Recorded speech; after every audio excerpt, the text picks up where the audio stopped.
Est-ce que vous savez que les vols de chance, les vols d'énergie et les vols d'étoiles existent réellement? Parce qu'il y en a qui se disent non, c'est juste des histoires qu'on raconte comme ça, toutes ces choses n'existent pas et tout. Laissez-moi vous dire aujourd'hui que le monde dans lequel on vit là est à 90% d'abord spirituel. Avant d'être physique et autres là, c'est d'abord spirituel. Je vais vous raconter l'histoire d'une abonnée aujourd'hui. Si c'est trop long, je vais faire en deux parties. Je vais ou alors je vais survoler pour faire en une seule partie et tout.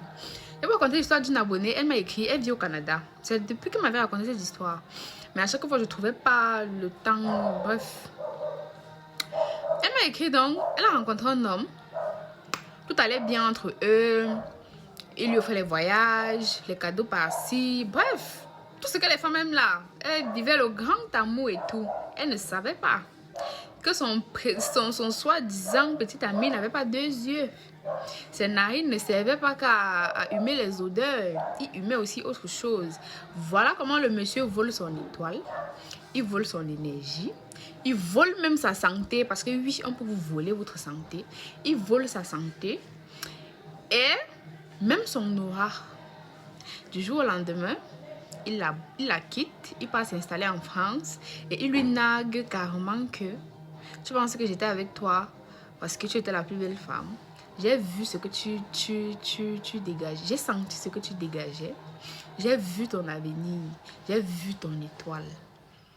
Et c'était quelqu'un, elle avait énormément d'entrées. Elle avait excessivement de l'argent.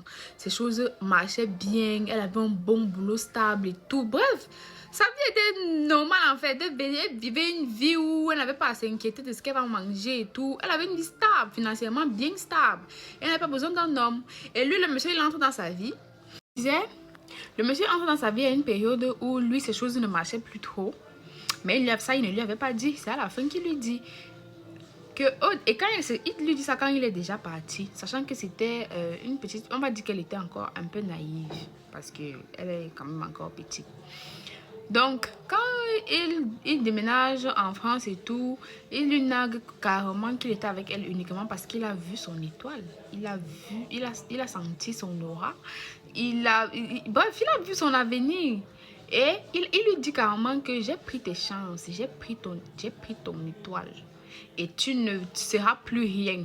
Et tout a basculé autour d'elle. Son boulot, ses entrées, parce qu'elle entreprenait aussi, ses entrées, rien, tout est bloqué. Elle n'arrive même plus. Et elle a déjà aussi un problème de main trouée. Donc, quand on dit main trouée, c'est du genre où ce sont les personnes qui ont.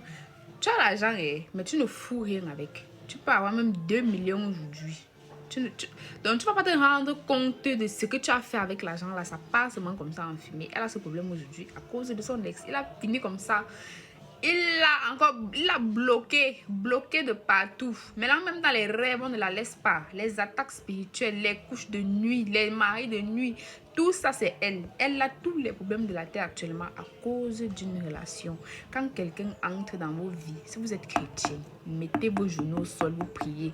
Vous demandez le discernement à Dieu. Vous demandez à Dieu de vous montrer le visage de la personne.